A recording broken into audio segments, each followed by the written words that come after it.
नमस्कार. विश्वसंवाद केंद्राच्या वतीनं संघाच्या शताब्दी निमित्तानं अनेक कार्यक्रमांचं आयोजन केलं जात आहे. त्यातलाच आजचा हा एक मनमोकळ्या गप्पांचा कार्यक्रम आहे. आणि या कार्यक्रमामध्ये मनमोकळ्या गप्पा मारण्यासाठी अतिशय विलक्षण अशी संघाची व्यक्तिमत्व आलेली आहेत. त्यांची ओळख मी नंतर करून देणारच आहे. माझ्यासोबत या मनमोकळ्या गप्पांमध्ये विश्वसंवाद केंद्राचे कार्यकारी प्रमुख चंद्रशेखर वझे देखील आहेत. या मनमोकळ्या गप्पांमध्ये मी मनाली दीक्षित, विश्वसंवाद केंद्राची संपादिका, सर्वांचं स्वागत करते. व्यक्ती व्यक्ती जमवुनी भवती, जागृत करणे तया प्रती, अशा प्रकारे संघाचं कार्य जे आहे. आणि नकोच कीर्ती नको पावती, संघटनेनं ये शक्ती, ह्या ज्या संघगीताच्या ओळी आहेत त्यानुसारच मागची 100 वर्ष स्वयंसेवकांचं सेवा कार्य, त्याग आणि समर्पण वृत्तीनं सुरू आहे. आत्ता या संघाच्या गीतांमध्ये ज्या ओळी आहेत, खरोखर पावती नको असते, कीर्ती नको असते, मात्र समर्पण भावनेनं कार्य सुरू असतं. या संघाच्या विचारांचा अगदी मान राखतच म्हणूनच आजच्या हा गप्पांचा कार्यक्रम आम्ही ठेवलेला आहे. हेतू एकच आहे, या गप्पांमधनं थोडीशी प्रेरणा मिळावी आणि सकारात्मक संघाचं कार्य जे कोकण प्रांतात चाललेलं आहे त्या संदर्भात माहिती मिळावी. आजच्या कार्यक्रमाचं शीर्षकच म्हणूनच ठेवलेलं आहे, संघ कार्य कोकण प्रांतातील त्याची वाटचाल. चंद्रशेखरजी आपल्यासोबत आज कोण आहेत त्यांची ओळख करून देत आहेत. आज आपल्याला इथे या गप्पांच्या कार्यक्रमासाठी लाभलेले आपले राष्ट्रीय स्वयंसेवक संघाचे सद्यस्थितीतले जे आपले प्रांत कार्यवाह आहेत श्री विठ्ठलराव दुधाप्पा कांबळे, त्याचबरोबर त्यांच्याबरोबर पूर्व प्रांत कार्यवाह सुनीलजी श्रीकृष्ण सप्रे, जे राष्ट्रीय सेवा भारतीचे अध्यक्ष, अशा पद्धतीची त्यांच्याकडे जबाबदारी आहे. आज या गप्पांच्या कार्यक्रमामध्ये त्यांच्याशी आपण बोलणार आहोत. संघाची वाटचाल कोकण प्रांतातली याच्यावरती थोडं अधिक माहिती आपण मिळवणार आहोत. विठ्ठलराव, तुमच्याकडे सगळ्यात पहिल्यांदा येते. कोकण प्रांतात संघाची सुरुवात, संघ कार्याची सुरुवात कधी झाली, कसा रुजला, किंवा काही घटना घडली त्यामुळे ही सुरुवात झाली, आणि एकंदरीतच प्रांतरचना आम्हाला जाणून घ्यायचे. 2001च्या अगोदर पूर्ण महाराष्ट्राचे 2 तसे प्रांत होते, एक विदर्भ आणि महाराष्ट्र. 2001ला महाराष्ट्र राज्याची जी संघाची रचना आहे ती बदलली. त्याच्यामध्ये कोकण प्रांत, पश्चिम महाराष्ट्र, देवगिरी आणि विदर्भ अशी कोकण प्रांताची रचना झाली. कोकण प्रांत 2001ला आपलं झाल्यानंतर त्याची जी रचना आहे ते महाराष्ट्राच्या सह्याद्री पर्वत आणि समुद्री किनारा, ज्याला आपण कोकण किनारपट्टी असं म्हणतो, आणि गोवा राज्यासह हा जो सगळा भाग आहे याला कोकण प्रांत असं म्हणून संबोधण्यात आलं. शासकीय जिल्हे जर आपण त्यातले पाहिले तर आत्ताचा पालघर म्हणजे पूर्वी तो ठाणे जिल्ह्याच्या अंतर्गतच होता. तर ठाणे, रायगड, रत्नागिरी हे आणि सिंधुदुर्ग हे महाराष्ट्रातले जिल्हे, आणि गोवा राज्याचे 2 जिल्हे असे मिळून ही शासकीय रचना होती. संघाच्या रचनेत विचार करताना त्याचं विभागणी करण्याचं कारणही असंच होतं की एकतर प्रांतस्तरावरचे सगळे कार्यकर्ते हे जिल्हा स्तरावर, तालुका स्तरावर कार्यकर्त्यांच्या भेटी, कार्यविस्तार या दृष्टीने पोचणं तितकं शक्य होत नव्हतं. म्हणून प्रांतरचना छोटी केली. ही छोटी केल्यानंतर प्रांत कार्यकर्त्यांचा जिल्हा स्तरापर्यंत, तालुका स्तरापर्यंत प्रवास होईल आणि कामाचा विस्तार होईल अशी अपेक्षा डोळ्यासमोर ठेवून प्रांताची ही रचना झाली. त्यावेळेला आपल्या प्रांतामध्ये मुंबई महानगर म्हणून एक रचना ही स्वतंत्र होती, म्हणजे ती प्रांताच्या अंतर्गतच होती. त्याच्यामध्ये 16 जिल्ह्यांची रचना होती, त्याला भाग अशा अर्थाने म्हणतो आपण. आणि उर्वरित मग ठाणे, कल्याण, पालघर, रायगडचे सुद्धा 2 जिल्हे, कुलाबा आणि रायगड, रत्नागिरीचे 3 जिल्हे, उत्तर रत्नागिरी, दक्षिण रत्नागिरी, सिंधुदुर्ग, आणि गोव्याचा उत्तर गोवा, दक्षिण गोवा असे म्हणून एकूण 27 जिल्हे हे कोकण प्रांतामध्ये त्यावेळेला सुरुवातीला होते. त्यामुळे कार्यविस्तार, कार्यकर्त्यांची सहजता, उपलब्धता व्हावी या दृष्टीने प्रांताची रचना ही त्यावेळी करण्यात आली, आपल्या दृष्टीने संघाच्या कार्यविस्तारासाठी. सुनीलजी, संघ कामामध्ये प्रांत कार्यवाह म्हणून जबाबदाऱ्या काय असतात आणि दैनंदिन काम काय असतं? आणि अजून एक प्रश्न याच्यातच जोडतो की आत्ता बदलत्या कालानुसार ह्या जबाबदाऱ्यांमध्ये किंवा कामाच्या पद्धतीमध्ये काही बदल झालेत का, आणि झाले असतील तर कोणते, असे 2-3 प्रश्न एकत्र विचारतो. तर कार्यवाह म्हटल्यानंतर तसं सगळ्या स्तरावरच्या कार्यवाहांचं एक समान काम आहे. ते म्हणजे नावाप्रमाणेच कार्यवाहीची काळजी देणे घ्यायची आहे. म्हणजे एक प्रकारे क्रियान्वयन सगळ्या विषयांचं असं आहे. प्रांत म्हटल्यानंतर त्या स्तराप्रमाणे जे प्रांत कार्यवाह म्हणून काम येतं. एक आपण असं म्हणतो की आपली संघकार्याची जी दृष्टी आहे ती एक अखिल भारतीय दृष्टी आहे. त्याच्यामुळे एक दिशादर्शन हे अखिल भारतीय स्तरावरनं होत असतं. मुख्यतः त्या दिशेला अनुसरून आपल्या प्रांतामध्ये कामाचं योजना करणं, तर हा प्रांताचा एक महत्त्वाचा भाग आहे. आणि कारण प्रत्येक प्रांतातली परिस्थिती आणि तिथली आव्हानं, तिथल्या गोष्टी, कार्यकर्त्यांची शक्ती असं लक्षात घेऊन ते नियोजन त्या दिशेने होईल आणि आपला विषय पुढे जाईल, ह्या दृष्टीने ते करायचं असतं. तर तुम्ही एक दैनंदिन म्हणालात तर खरं तसं बघायचं झालं तर ह्याला एक ठराविक साचेबद्ध असं ते नसतं. कारण रोजचा दिवस वेगळा असतो, रोजच्या दिवसाला वेगळे विषय येतात. पण प्रामुख्याने जो भाग येतो तो असा की विठ्ठलरावांनी जसं वर्णन केलं, वेगवेगळे विभाग, जिल्हे, म्हणजे जिल्हा आणि प्रांत याच्यामध्ये एक विभाग हे सुद्धा एकक असतं. तर आपण जी योजना बनवतो आहे ती योजना बनवताना हे सर्वजण आपल्या योजनेमध्ये बनवण्यामध्ये सहभागी झाले, क्रियान्वयनात सहभागी झाले. ह्याच्यासाठी आपल्या प्रांत कार्यकारी मंडळाच्या मदतीने ह्या स्तरांवरती खूप जवळचा संबंध ठेवणं आणि मग त्यांची योजना या दिशेनेच होती आहे ना, आणि मग त्याच्यात काही अडचणी आहेत का, वैयक्तिक कोणाला भेटायला पाहिजे का, कोणाची वैयक्तिक भेट केली, कोणाची बैठक घेतली पाहिजे, अशा प्रकारचं एक नियोजन. आणि हे करायला कार्यवाह एकटे नसतात. तर मी म्हटलं तसं प्रांत कार्यकारी मंडळ हे सगळं ह्याच्यामध्ये सहभागी असतं आणि त्या दृष्टीने ह्या सर्वांना बरोबर घेऊन ही रचना करणं हा महत्त्वाचा भाग त्याच्यातला असतो. दुसरा महत्त्वाचा भाग एक असतो तो म्हणजे स्वयंसेवक जसे संघामध्ये काम करतात तसे विविध क्षेत्रांमध्येही ते गेलेले असतात आणि त्या संघटनेमध्ये ते काम करत असतात. आता त्या सर्व संघटना या स्वतंत्र, स्वायत्त आणि आपल्या क्षेत्राचा विचार करून काम करणारे आहेत. पण तिथले कार्यकर्ते हे स्वयंसेवक असतात आणि त्याच्यामुळे एक सहजपणे त्यांच्याशी संपर्क असतो. त्यांनाही वाटत असतं की संघामध्ये आत्ता काय चाललं आहे, काय ठरलं आहे, ती दिशा काय आहे हे आम्हाला सांगा. तर त्यामुळे अनेकदा ते काम एकूण व्याप वाढल्यामुळे समन्वय बैठकीतनं होतं. पण त्याबरोबर वैयक्तिक भेटी घेणं, त्या टीमला भेटणं, त्या विविध क्षेत्रातल्या, हा सुद्धा एक कामातला महत्त्वाचा भाग असतो. आणि एक तिसरा प्रश्न तुम्ही विचारला की कालानुसार काही बदल झाले का, तर त्याचं उत्तर असं आहे की खरं म्हटलं तर कालानुसार बदल होतच असतात, पण काही गोष्टी बदलतही नसतात.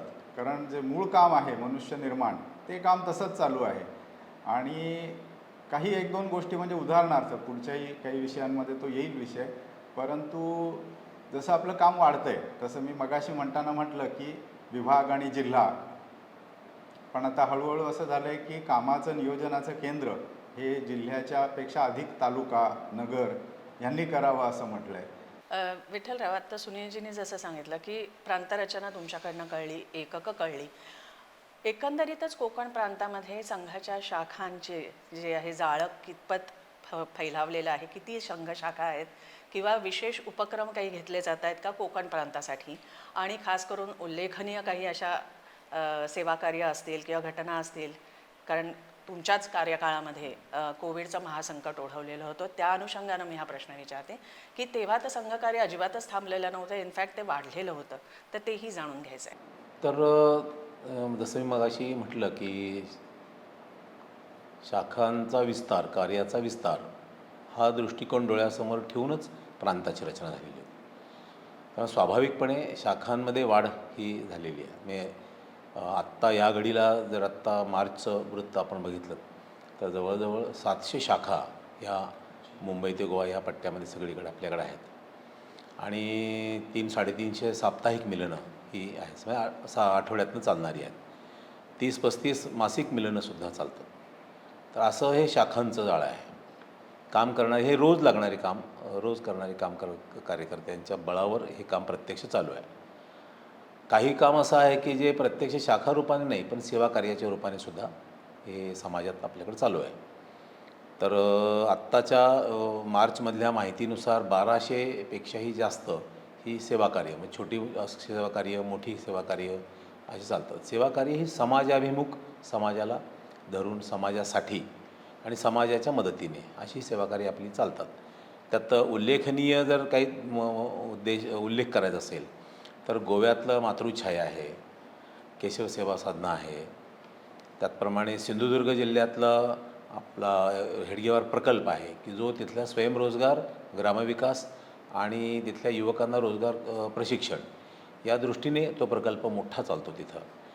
त्याचप्रमाणे आपलं मुंबईत जर आपण पाहिलं तर मुंबईमध्ये नाना पालकर नावाचं रुग्णसेवा सदन हे चालतं, जे कॅन्सर पीडित लोकांचे जे नातेवाईक आहेत त्यांच्या निवासाची व्यवस्था, त्यांची सगळी काळजी करण्याची व्यवस्था हे नाना पालकरमध्ये चालते. त्याचा उल्लेख आणि सगळीकडे तो जगजाहीर असा आहे.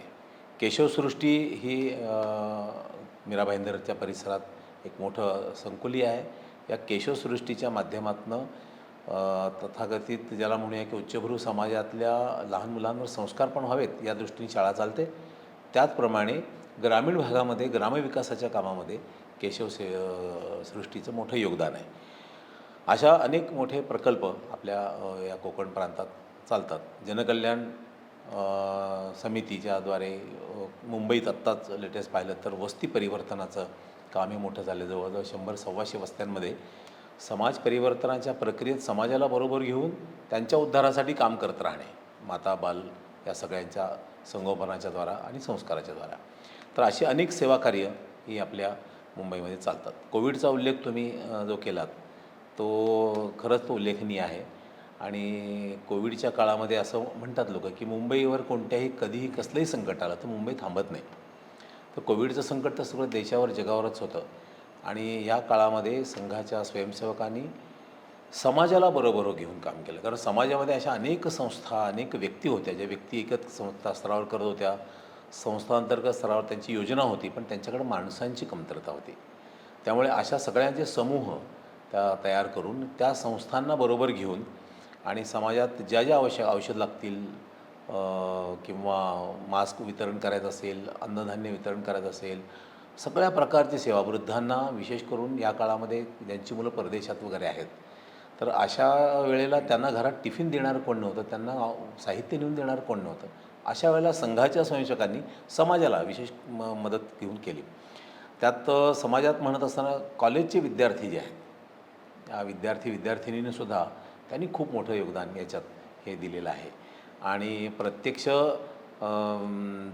एका सोसायटीमध्ये जाऊन त्याचा सर्वे करणं, बिल्डिंगमध्ये जाणं आणि 100 तरुणांचे जथ्थे या सगळ्या नियम पाळत हे काम त्यांनी केलं. उल्लेखनीय काम आहे.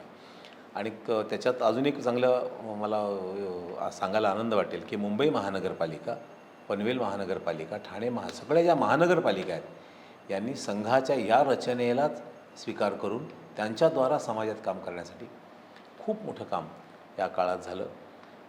अनेक स्वयंसेवकांनी त्याचं बाधाही झाली, पण त्याच्या घरात ना त्याला स्वतःलासुद्धा त्याची काही खंत नव्हती. त्याला फक्त समाजसेवा हा संस्काराचा एक भाग आहे आणि समाजासाठी केलेलं एक काम आहे. खूप मोठं योगदान समाजाच्या बरोबर राहून या सगळ्यांनी केलेलं आहे. प्रसिद्धीच्या मागे राहून किंवा प्रसिद्धीच्या मागे न जाता कामं करणं हे संघाचं वैशिष्ट्य आहे. आणि तुम्ही आता जे विठ्ठलराव म्हणालात त्याच्यातनं ते फार प्रकर्षाने जाणवतं की प्रत्येकजण आपापल्या जीवाची पर्वा करत असताना आपल्या जीवाची पर्वा न करता स्वयंसेवक उतरलेले होते या कामामध्ये. हे खूपच स्पृहणीय आहे. सुनीलजी, एक विचारायचं होतं की प्रांतामध्ये शहरी भाग आणि ग्रामीण भाग असे दोन्ही प्रकारचे भाग आहेत. तर या दोन्ही प्रकारच्या भागांमध्ये ज्या सामाजिक समस्या आहेत त्यांचंही स्वरूप वेगळं असेल.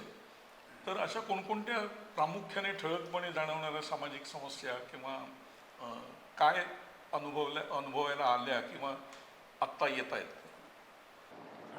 एक पहिल्या प्रथम मला वाटतं कोकण प्रांताचं वैशिष्ट्य मगाच्या वर्णनावरनंही आपल्या लक्षात आलं असेल की खूप विविधता असलेला असा कोकण प्रांत आहे.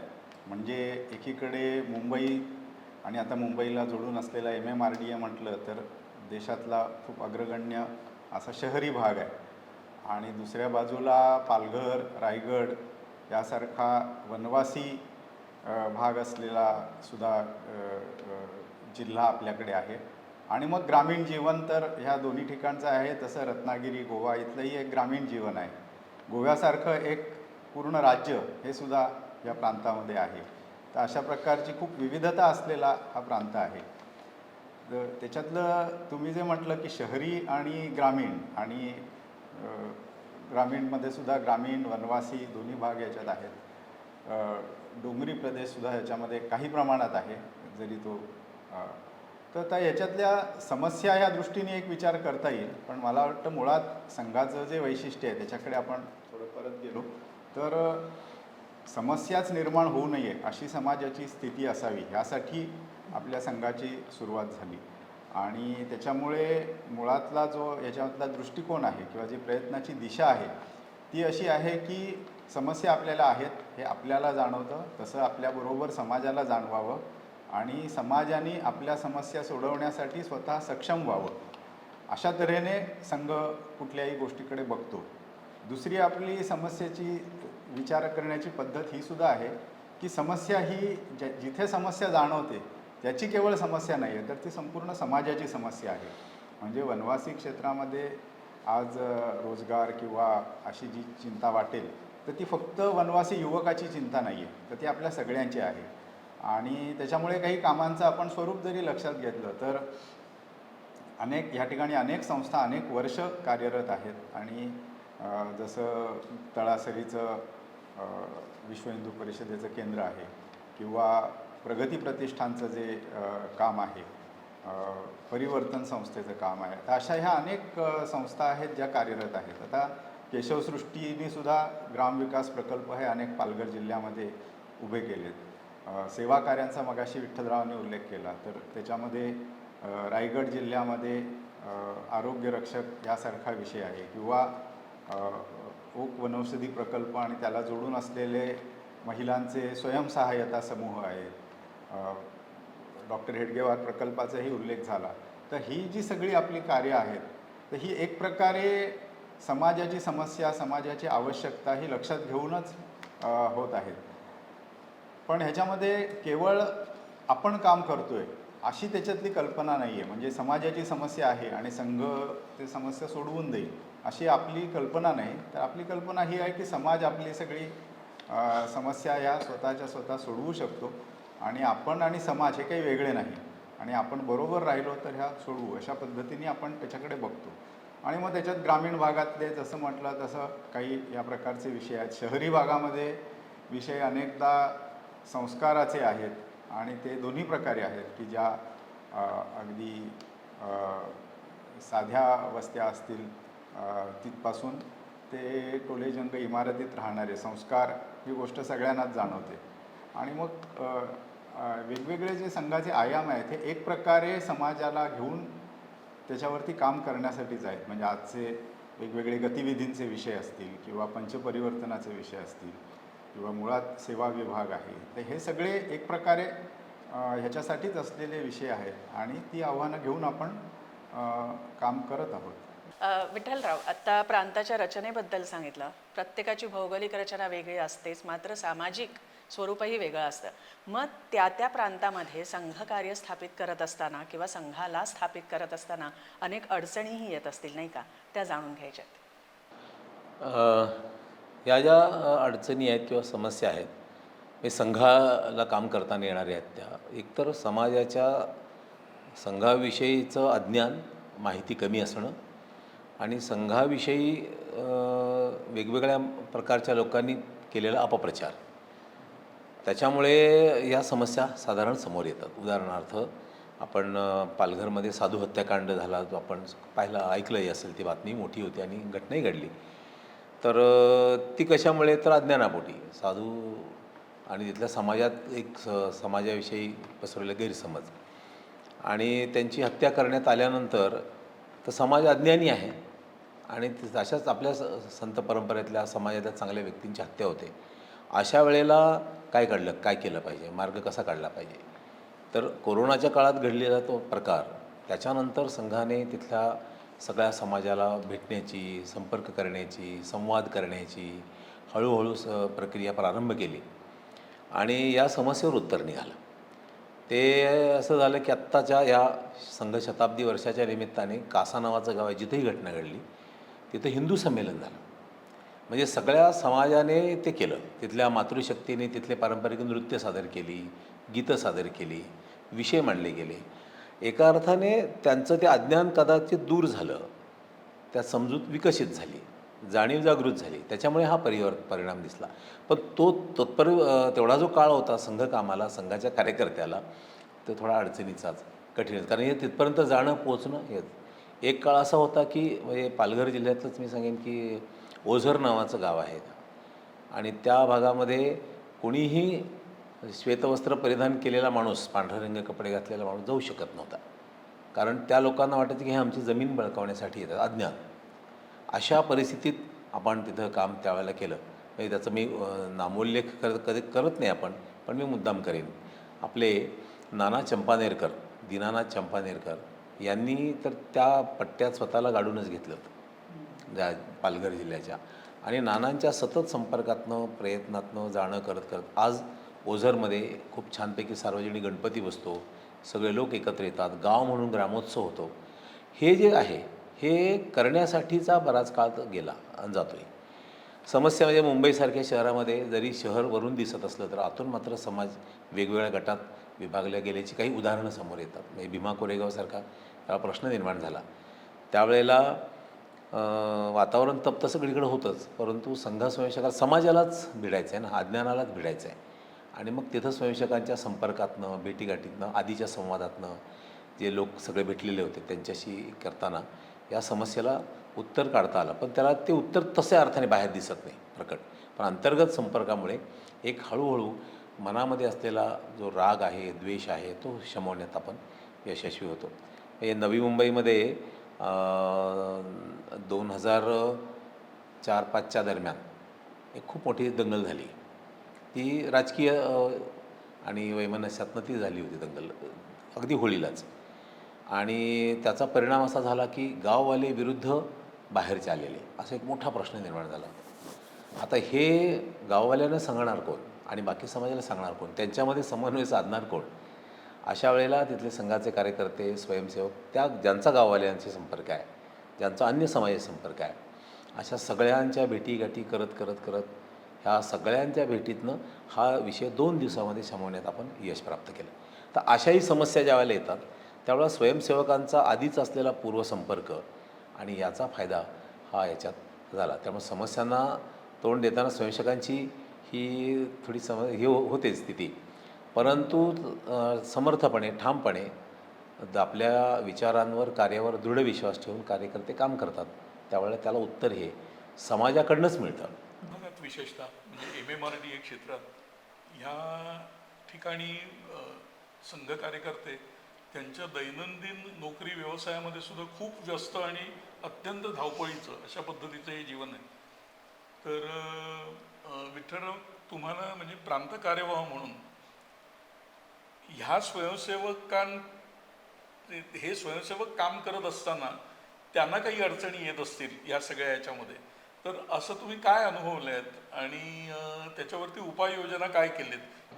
खरं असं प्रांत कार्यवाह म्हणून काही उपाय करत नसतो कोणी, किंवा एक पदाधिकारी म्हणून जबाबदार कार्यकर्ता उपाय करत नसतो. हा मार्ग काढतो तो स्वयंसेवकच. कारण कोणत्याही शहरी जीवनामध्ये, धकाधकीच्या जीवनामध्ये काम करण्याची इच्छाशक्ती ही कार्यकर्त्याला वेळ काढण्यासाठी किंवा त्यातनं मार्ग काढण्यासाठी प्रेरित करत असते. म्हणजे आमची सकाळची विरार लोकल जर पकडायची असेल तर त्या विरार लोकलसाठी जी धावपळ असते, समाज सगळाच करत असतो, त्यात हा स्वयंसेवक पण असतो. त्याच्यामुळे अनेक जणांनी काही मार्ग काढले, त्यातले 1-2 उदाहरण मी आत्ता नाही काढले, हे आधीपासूनच काढलेले लोकांनी मार्ग आहेत. पूर्वी मिल आणि कामगारचं इथं सगळ्या व्हायच्या. म्हणजे मी ऐकलेलं उदाहरण ऐकल्यानंतर मी एकदम थक्क झालो. ते असे करायचे म्हणे की मिलचा रात्रीचा भोंगा म्हणजे 11ची पाळी संपली की सगळे स्वयंसेवक त्या पाळीला जे होते, त्या शिफ्टला जे असायचे, ते सगळे स्वयंसेवक हे एकत्र यायचे गेटच्या बाहेर, अर्धा तास प्रार्थना करायचे सगळे शाखा लावून, आणि मग पुन्हा आपापल्या ठिकाणी निघून जायचे. कारण 11च्या नंतर घरी जाणार कधी? 3च्या नंतर तो आला आणि तो 11च्या नंतर घरी जाणार कधी आणि घरी गेल्यानंतर त्याची प्रार्थना होणार कधी, हे लक्षात घेता त्यांनी काढलेला तो मार्ग होता. त्याच्यानंतर हॉस्पिटलमध्ये काम करणं, ज्या ज्या ठिकाणी ते काम करत होते त्या त्या ठिकाणी ते एकत्र येणं, प्रार्थना म्हणणं, हे संघाचं स्वतःचं रोजचं कामकाज. कार्यकर्ता म्हणून प्रवास करण्यासाठी स्टेशनला उतरलं की बैठका, प्रशिक्षण, जे काही काम असेल शाखा, ते करायचं आणि मगच घरी जायचं. म्हणजे आता घरी जाऊन बॅग ठेवून मी फ्रेश होऊन नाश्ता करून मग मी प्रवासासाठी जाईन, हे मुंबईसाठी शक्य नाही. आजही अनेक कार्यकर्ते याच प्रकारचा विचार करताना दिसतात. त्यामुळे प्रांत कार्यालयाला वेगळं काही योजना करावी लागत नाही, त्या कार्यकर्त्याची ती मानसिकता असते. हेच त्यातलं खरं उत्तर आहे. सुनीलजी, कार्यवाहाच्या त्यात मगाशी जबाबदाऱ्या सांगितल्या, दैनंदिन कार्य सांगितलं, तसं बघितलं तर 2 स्तरांवरती ॲट अ टाईम काम चालू असतं, जागरण आणि संघटन. म्हणजे संघटनेला देखील बळकटी द्यायची आणि ऑनफिल्ड जाऊन जागृती कशी करायची समाजाची आणि समाजाला सोबत घेऊन काम कसं करायचं. तर याच्यामध्ये समन्वय किंवा दोन्ही स्तरांवरती दोन्ही श्रेण्यांना न्याय कसा दिला जातो आणि मग काळानुरूप काही भरती स्वयंसेवकांची वगैरे होतीये का? तर हा जो विषय आहे प्रामुख्याने याचं जे विचार मंथन अधिक सुरू झालं ते 2006-07ला गुरुजी जन्मशताब्दीच्या वेळेला असं झालं की पूर्ण समाजामध्ये जाऊन आपण विविध कार्यक्रम केले. म्हणजे त्यावेळेला आपल्या कोकण प्रांताची सुद्धा खूप चांगली समाजातल्या मान्यवरांची जन्मशताब्दी समिती होती आणि त्याच्यात आपण बघितलं तर संपूर्ण समाजाचं प्रतिबिंब दिसेल असे ज्या ज्या पद्धतीने आपण समाजाचं बघतो, वर्गीकरण करू किंवा काय करू, तर प्रत्येकाचं त्याच्यात चित्र दिसेल अशी ती एक खूप चांगली समिती होती. आणि समाजामध्ये हे सगळं काम करत असताना देशभर चालू होतं. तर मग लक्षात आलं, जे पूर्वीही लक्षात यायचं की असा कुठला विषय आला, सामाजिक विषय, की त्याच्या मागे शक्ती, ताकद ही लावतो आणि मग दैनंदिन काम आहे त्याच्यावर काही वेळेला तात्कालिक परिणाम होतो, नंतर तो भरूनही निघतो. पण हे सगळं करत असताना मग विचार असा त्याच्यातनं पुढे आला की नेहमी करताच, कारण ही कामं काही केव्हा तरी येईल आणि करायची आहेत अशी नाही आहेत, तर ही सामाजिक कामंसुद्धा सातत्याने आपल्याला करत राहायलाच लागणार आहेत. आणि मग त्याच्यातून एक संघटन श्रेणी आणि जागरण श्रेणी अशा प्रकारे 2 प्रकारे संघाचं काम म्हणजे मग ते आपल्याला असं म्हणता येईल की अधिक गतीने होईल.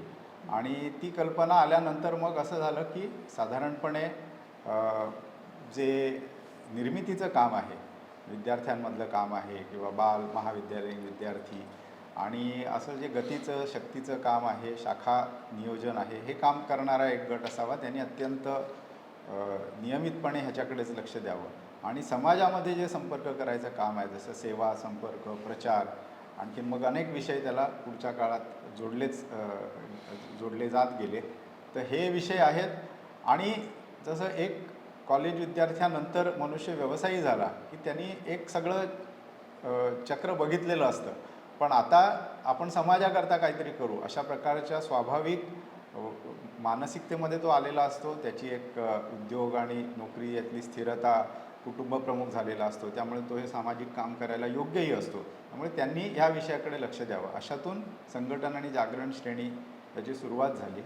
आणि आता लक्षात असं येत आहे की कुठली रचना ही नीट शेवटपर्यंत जायला काही वेळ लागतो आणि संघामध्ये त्या पद्धतीने ती करायची पद्धत आहे. म्हणजे प्रथम प्रांत स्तराच्या कार्यकर्ते, मग जिल्हा स्तराचे आणि मग नगर शाखा स्तराचे कार्यकर्ते. तर आता मला असं वाटतं की ह्याची रचना ही खूप चांगल्या पद्धतीने सर्व स्तरांपर्यंत त्याची समज उत्पन्न झालेली आहे. म्हणजे असं की आपली शाखेचं एक जे काय बघायचा दृष्टिकोन असतो की जसं बाल आणि महाविद्यालयीन विद्यार्थी येताना खेळ आणि तो उत्साह हे जास्ती असतं. पण मग व्यवसायी शाखा आहेत त्यांचा दृष्टिकोन की आपण कुठल्या वस्तीत काम करतो, मग आपल्या वस्तीत आजूबाजूला कोण राहतात, ह्या वस्तीची आवश्यकता काय आहे ह्याचं सर्वेक्षण करूया. मग आपले जुने स्वयंसेवक कोण आहेत जे आत्ता कामात नाही आहेत, मग सगळे कामाला लागले तर आपण समाजासाठी काय करू शकतो. तर ह्या प्रकारचा एक सामाजिक भाव हा त्या शाखेमध्ये असं मग त्याच्यासाठी आवश्यक ते प्रशिक्षण, ते त्या पद्धतीने दोघांचं वेगळं करणं, असं सगळ्या प्रकारे आता ह्या यंत्रणा ह्या चांगल्या पद्धतीने कामाला लागल्या. संघ शताब्दीचे कार्यक्रम चालू असतानासुद्धा दुसऱ्या बाजूला जे महाविद्यालयीन विद्यार्थ्यांचेही कार्यक्रम चालले तसे आपण बघतो. तर हे दोन्ही एका वेळी करण्याची ही जी एक क्षमता आपण अर्जित केली आहे गेले काही वर्ष, त्याचं एक प्रकारे परीक्षण हे या काळात चालू आहे आणि मला असं वाटतं की ते चांगल्या प्रकारे होईल. विठ्ठलराव सध्याच्या गोष्टी आणखीन काही त्याच्यातल्या सांगू शकतील, पण मला असं वाटतंय की हे करताना दोन्ही प्रकारची उद्दिष्ट हे काम या पद्धतीने केल्यामुळे आपण प्राप्त करू शकू. ला जोडून त्याच्यात फक्त भर असं सांगायचं, जसं सुनीलजींनी सांगितलं की रचना खालपर्यंत नीट जाणे, म्हणजे कार्यक्रम करणे नाही, रचना खालपर्यंत म्हणजे कुठपर्यंत, तर ती शाखास्तरापर्यंत नीट रचना जाणे. म्हणजे कार्यकर्ता निर्मिती हे शाखास्तरापर्यंत नीट जाणे आणि समाजाभिमुख जो निर्मित कार्यकर्ता समाजाभिमुख विचार करणे, असा कार्यकर्त्यांना सवय लावणे, ज्याला जागरण श्रेणीचा विषय म्हणतो, तो खालपर्यंत झाला. त्यामुळे जिल्ह्यामध्ये जागरण श्रेणी, त्या जागरणात्मक काम करणाऱ्या कार्यकर्त्यांची टोळी एक स्वतंत्र, त्याचं वार्षिक नियोजन स्वतंत्र होतं जिल्हा स्तरावर, प्रांत स्तरावर, आणि त्यामुळे तशा कार्यक्रमांची रचना ही होते. त्याच्यामुळे एकाच वेळेला ज्याला म्हणता येईल की दोन्ही कामं ही सुरू आहेत. त्याचा परिणामही आत्ता आपल्या सगळ्यांना जाणवायला लागला आहे.